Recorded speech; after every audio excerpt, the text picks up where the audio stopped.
तरफ ईरान और इजराइल के बीच युद्ध का संकट गहराता जा रहा है, वहीं इजराइल का लेबनान हिजबुल्लाह के साथ भी तनाव बरकरार है। इस बीच गाजा में हमास लड़ाकों के साथ तनातनी का दौर बेहिसाब जारी है।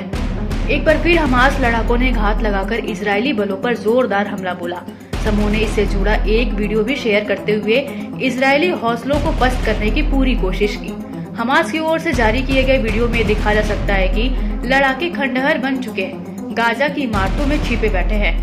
इस दौरान इजरायली जवान मेरकवा टैंक में गश्त लगाते हुए देखे जा सकते हैं, जहां पहले से ही हमास लड़ाकों ने जमीन के नीचे बारूद रखा हुआ था, जिसे शुआट डिवाइस के जरिए ब्लास्ट किया गया। इस दौरान बटन दबाते ही एक झटके में इजराइल का मेरकवा टैंक आग का बड़ा गोला बन जाता है और धुएं का गुबार हवा में दिखाई देता है। वीडियो में देखा जा सकता है कि एक लड़ाका टूटी फूटी इमारत में बैठा है।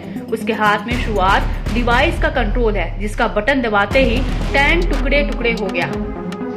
टैंक में इतना भयंकर ब्लास्ट हुआ कि उसके चिथड़े आसपास की इमारतों में जाकर गिर पड़े। बताया जाता है कि टैंक में 2 ब्लास्ट हुए, जिसकी भयंकर तस्वीर भी देखी जा सकती है। माना जा रहा है कि गश्त लगाते टैंक में कई हथियारों की खेप और कई जवान मौजूद होंगे। वही हमास लड़ाकों के शुआट डिवाइस की बात करें तो एक्सपर्ट्स का मानना है कि हाल में प्रतिरोध के लड़ाकों की ओर से इसका इस्तेमाल काफी बढ़ गया है। इससे पहले भी लड़ाके गाजा के अलग अलग कोने में इस तरह के धमाके करते आए हैं। इजरायली सेना की माने तो पिछले 1 साल से गाजा में जारी इजरायली ऑपरेशन से हमास की कमर टूट चुकी है। उसका सबसे बड़ा नेता याह्या सिनवार भी इजरायली हमले में मारा गया। उसके तमाम बड़े नेता मिट्टी में मिल चुके हैं। ऐसे में इजरायल डिफेंस फोर्स के लगातार एक्शन के बाद अब हमास में त्राहिमाम मच गया है।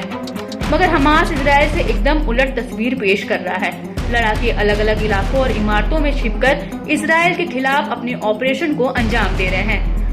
अपने दावों की पुष्टि करते हुए हमास लड़ाके लगातार अपने हमलों का वीडियो भी शेयर करते हैं, जिसमें लड़ाके इजरायली बलों को गाजा में हराते हुए धमाकों में मरते हुए दिखाया जाता है।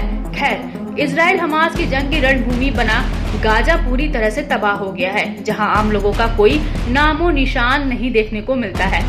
टूटी फूटी गोला बारूद से छलनी हो रखी इमारतों को देखा जा सकता है।